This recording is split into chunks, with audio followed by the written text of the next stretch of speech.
Hi, I'm Madam Pamita, and this is Madam Pamita's Parlor of Wonders.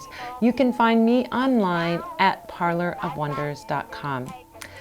Well, in this video, I'm going to be teaching you how and why we work with a mortar and a pestle.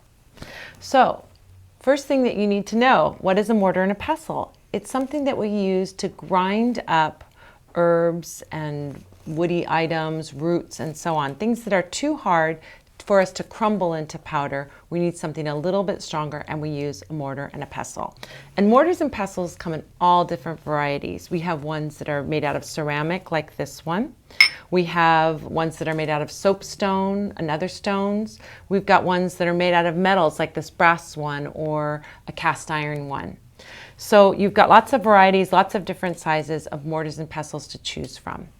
So one thing that you need to know is that the mortar and pestle, the difference between them and why you may want more than one, is that there are ones that are kind of have a texture to them, like the ceramic one, which has a unglazed texture here and it's unglazed on the inside.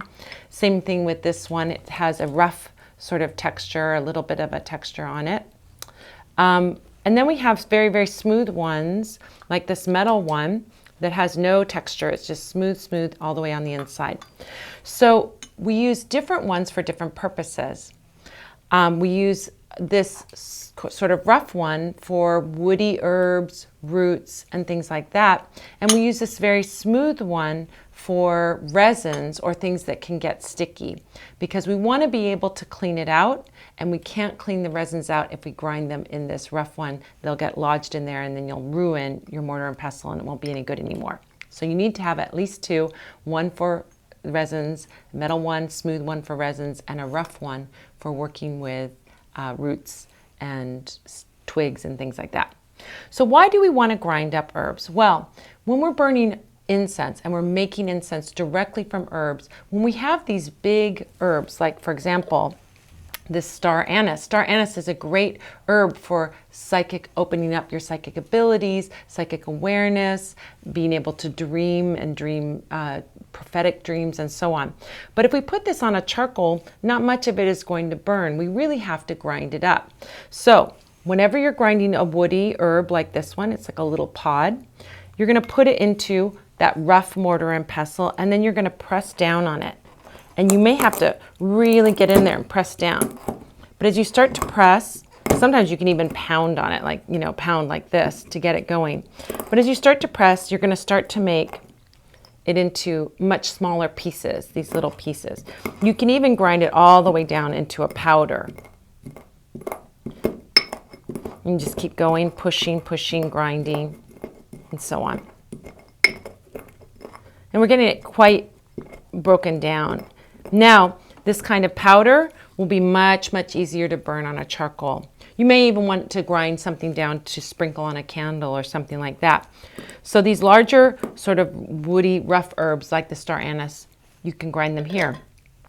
There's another herb that you might want to grind down, and that is our berries, our dried berries. Well, the berries aren't hard and they're not very big, but the problem is if they're burned, they start popping. So we also need to grind those down. So we just put those in, we push down on them like we do, and we just grind them and make them into smaller bits that are easy to burn on the charcoal.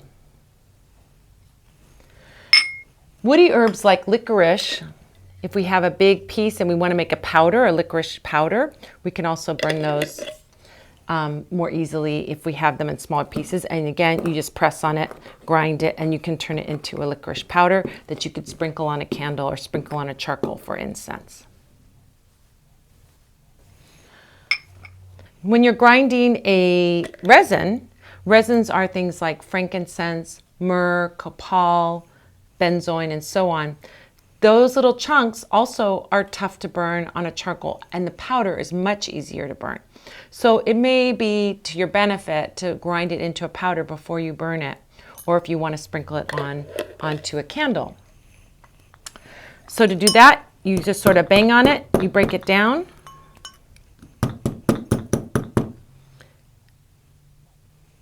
You break it down into little pieces, finer and finer. And if you keep doing that, you have this nice frankincense powder that's much easier to burn. So this is how you work with a mortar and a pestle to grind herbs and resins, to burn on charcoal, to sprinkle on your candles, to sprinkle for someone to step in, or however you want to use them. Thank you so much for joining me today. If you like this video, I hope you'll subscribe to my channel by clicking the red button down here, and then you'll be in the loop when I send out other videos about doing magic spells with candles, herbs, oils, and so on. Thank you so much for joining me today. I'm Madam Pamita, and this is Madam Pamita's Parlor of Wonders. You can find me online at parlorofwonders.com.